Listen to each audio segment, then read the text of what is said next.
Surely he is risen. Today is the Sunday of the paralytic. And leaping straight into it, there's a few more despondent characters in the Gospel than the paralytic. You can only imagine what his life was like for years. Laying next to the thing that would heal him. Watching other people get there first. His frustration growing, despondency growing. He was laying there, watching the water be troubled year after year. When Christ walks up to him, the first thing that Christ says to him is, "Wilt thou be healed?" In other words, do you want to be healed? That's what that means.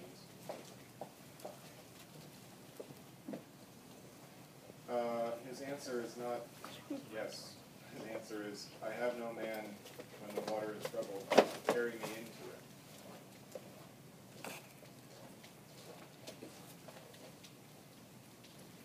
So it's a qualified yes. It's a yes if I can somehow stay in the bed, if I can stay motionless, and someone else can carry me in, then I guess I'll be healed. Well, that's not the type of healing that the Lord provides. He just tells him, take up thy bed and walk. He doesn't just tell him to get up and walk. He says, pick up your bed and walk. So in other words, you don't have the option once you've picked up your bed. There's no place to lie down. You've picked it up. You're carrying around the thing that used to be supporting you at that point.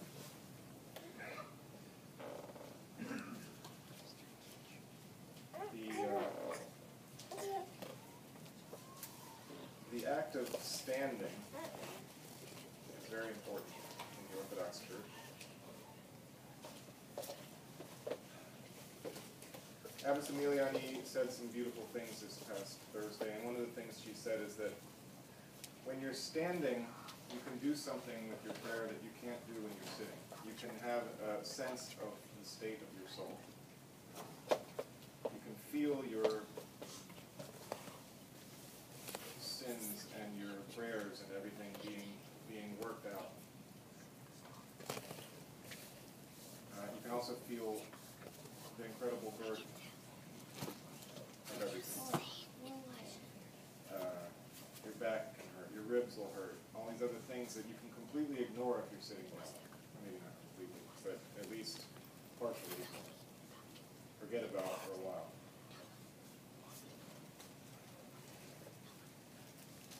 It's that burden that keeps us in despondency. It's the burden of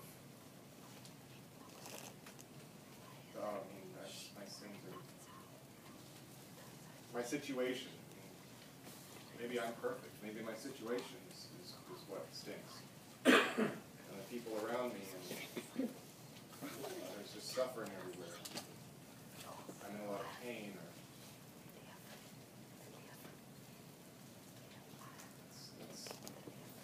Jesus said, take up thy bed and walk.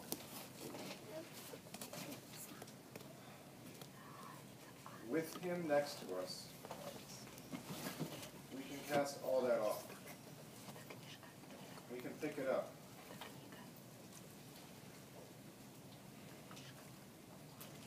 All of us are the paralytic, obviously. I mean, nothing could be more obvious. That's what this season is about, to take us through all of us through all the things that are part of common human experience.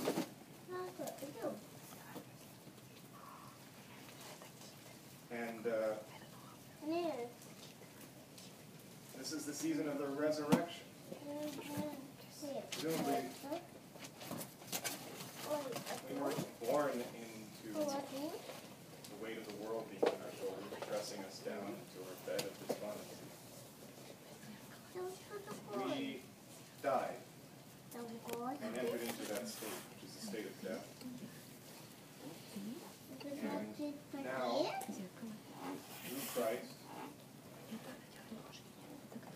is death, we have been baptized into the resurrection. And now we can stand up. Now he tells us, it's a season of the resurrection, and he tells us, take up thy bed and walk. After asking us, wilt thou be healed? We have to will that.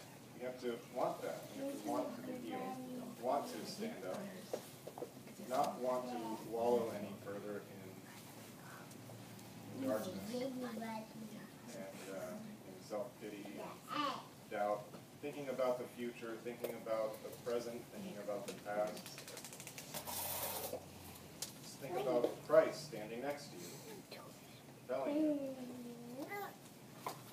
take up thy bed and walk.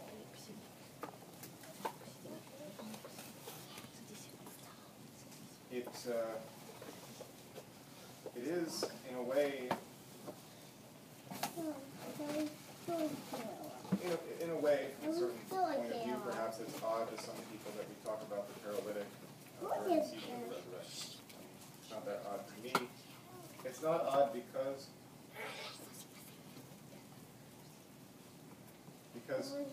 that tells us how we can be resurrected every day. Today's gospel tells us how we can be resurrected every day when we get out of bed.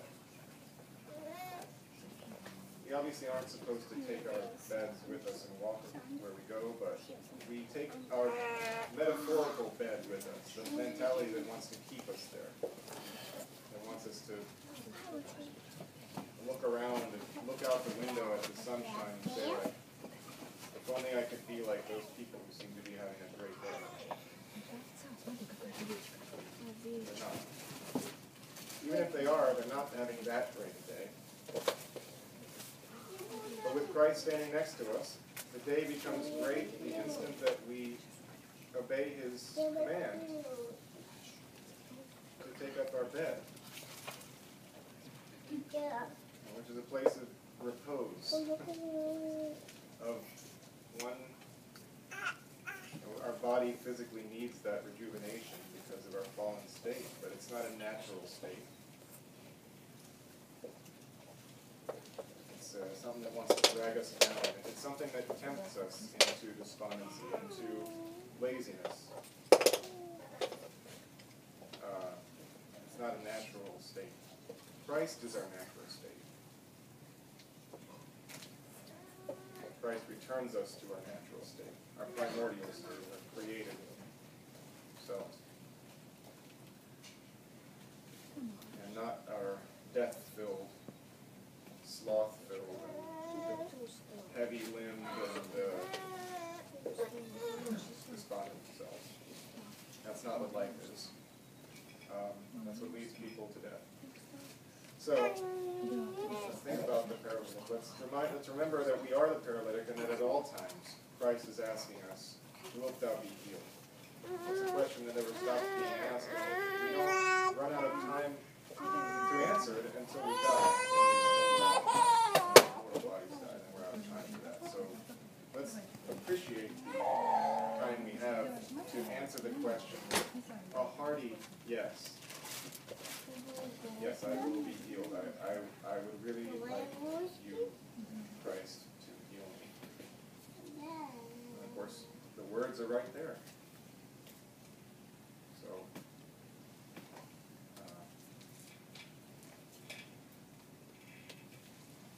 the martyr George,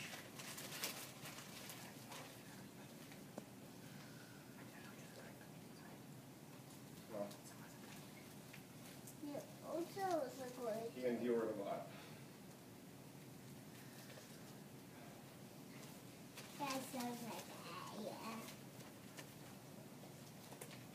He was a soldier, as are we all. So, in a sense, he knew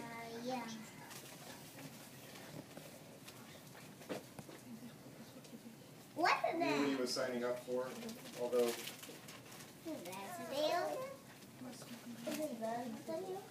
he didn't have to endure what he endured. He accepted it joyfully,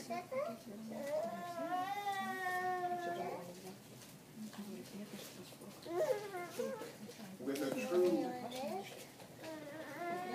soldier's mentality,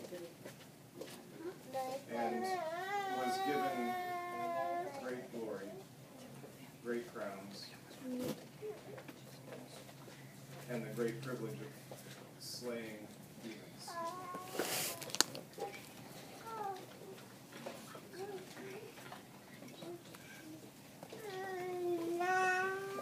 Once we take up our bed and walk, it's not the end.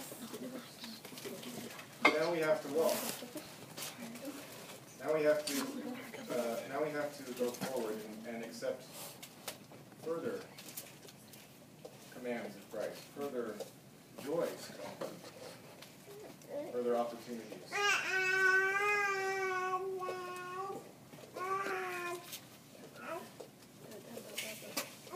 The icon of St. George gloriously shows us one of the opportunities for those who will be healed. Riding forth and slaying demons.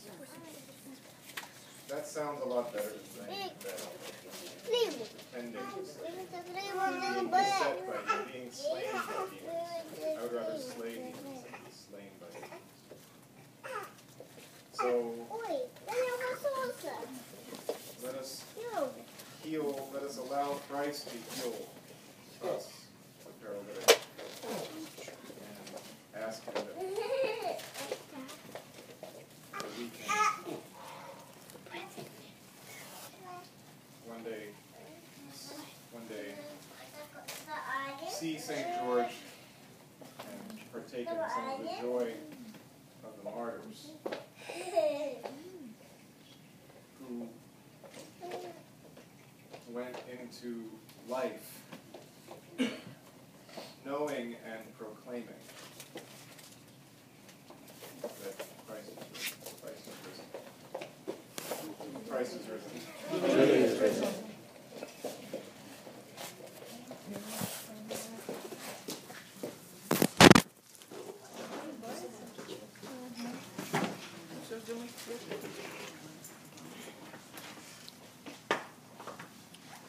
The blessing of the Lord be upon you. There is grace and love for mankind, always, now, and ever, and unto the ages of